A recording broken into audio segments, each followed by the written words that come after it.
దేశానికి అన్నం పెట్టే రైతన్న బాధపడుతున్నాడని రైతన్న పాపం ముఖ్యమంత్రి కేసీఆర్ కు తప్పకుండా తగులుతుందని రాష్ట్ర కాంగ్రెస్ నాయకుడు దుబ్బాక నరసింహారెడ్డి మండిపడ్డారు.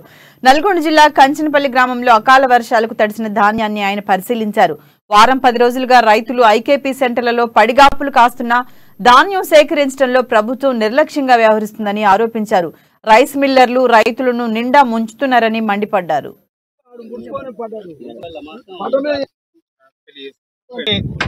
గోసపడుతున్నటువంటి పత్తి రైతులు గాని మొత్తంగా దేశానికి అన్నం పెట్టే రైతన్న ఈ రోజు అరిగోసపడతా ఉన్నాడు, బాధపడతా ఉన్నాడు.